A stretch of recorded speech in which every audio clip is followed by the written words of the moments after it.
Hello everyone, you are most welcome in my new video।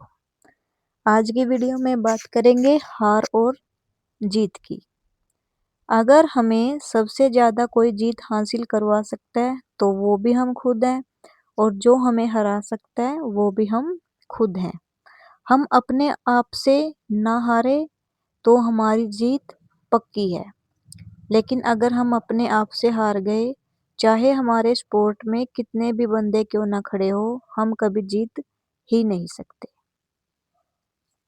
और हमने अपनी जिंदगी को सिर्फ अपनी ही रखना है, उसका रिमोट दूसरे के हाथों में नहीं दे देना कि मेरी लाइफ है, ये रिमोट लो, जो तुमने करना वो करो। नहीं, सबको इक्वली राइट्स मिले हुए हैं, तो सभी को अधिकार है कि सभी इक्वली काम करें।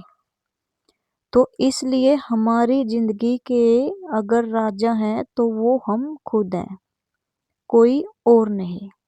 लेकिन हम क्या करते हैं, दूसरों को इम्पोर्टेंस देते रहते हैं। वो कैसे? जैसे किसी ने हमें कुछ भी बोला, हम तुरंत रिएक्ट करते हैं। हम उस चीज में सही होते हैं लेकिन हम रिएक्ट करते हैं। जिस दिन भी हमने दूसरों की बातों पर रिएक्ट करना बंद कर दिया, उसी दिन आप समझ जाना कि अपनी जिंदगी के शहजादे आप खुद बन चुके हो।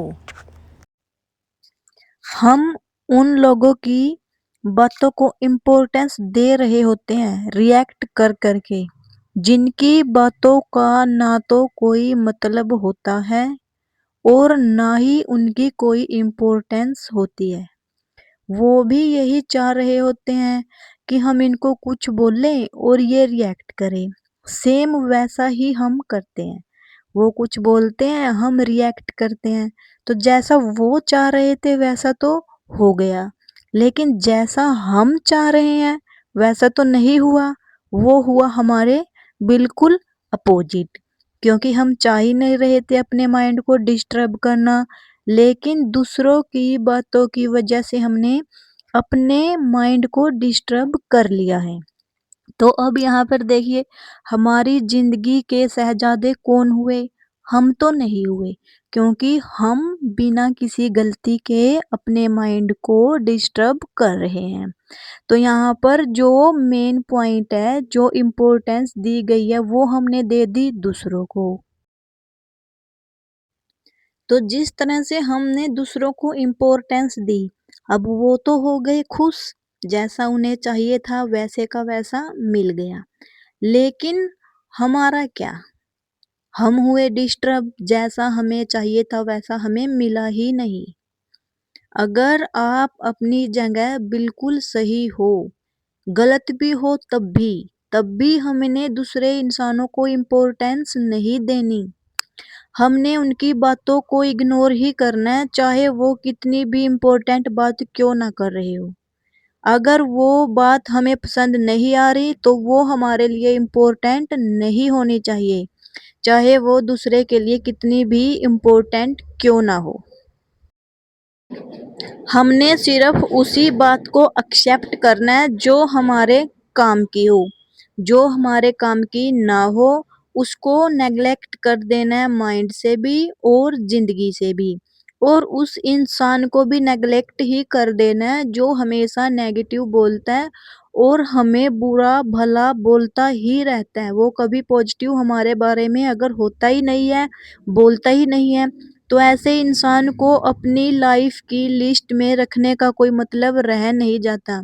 उसे इग्नोर करो, उसे साइड करो, उससे साइड हो जाओ। अगर आप उसी से जुड़कर रहे तो कभी ना कभी ना चाहते हुए भी वो आपको अपने रास्ते से भटका ही देगा, क्योंकि उसे तो करनी होती हैं सारे की सारी गलत बातें। आप उसकी कभी कभी तो गलत बातों में आ ही जाओगे, कब तक सही बने रहोगे? अगर हम उसकी बातों में भी नहीं आए तो वो कभी ना कभी हमें जानबूझकर क्या करेगा, बदनाम करेगा, क्योंकि उसे पता होता है मैं कामयाब नहीं हूँ। तो उसे लगता है मैं दूसरों को बदनाम कर दूं, इनकी भी कामयाबी में रुकावट आ जाएगी। ये रोएंगे, चीखेंगे, चिल्लाएंगे, रिएक्ट करेंगे और हमारा काम निकल जाएगा जैसा वो चाह रहे होते हैं। तो कुछ लोगों को मुझे लगता है भगवान ने सिर्फ और सिर्फ सोचने के लिए, दूसरों की बुराई करने के लिए, उन्हें रास्ते से भटकाने के लिए ही पैदा किया होता है और वो अपना काम बखूबी निभा रहे होते हैं। और कुछ लोगों को अच्छे कामों के लिए पैदा किया होता है, लेकिन वो अच्छे काम तो करते ही नहीं। उन लोगों को इम्पोर्टेंस दे दे के उनके काम को इतने हाई लेवल पर लेकर चले जाते हैं कि खुद भी उसी काम में कब इंक्लूड हो गए पता ही नहीं चलता। तो इसलिए अपनी लाइफ का रिमोट सिर्फ अपने हाथों में रखें और दूसरों की बातों पे रिएक्ट बिल्कुल भी ना करें। अगर आप सही हैं तो दूसरों को इम्पोर्टेंस ना दें। जो इम्पोर्टेंस देने लायक है सिर्फ उसी को इम्पोर्टेंस दीजिए। ऐसे बेहुदा और बेवकूफ़ इंसानों को अपनी लाइफ में इम्पोर्टेंस देने की गलती ना करें। धन्यवाद।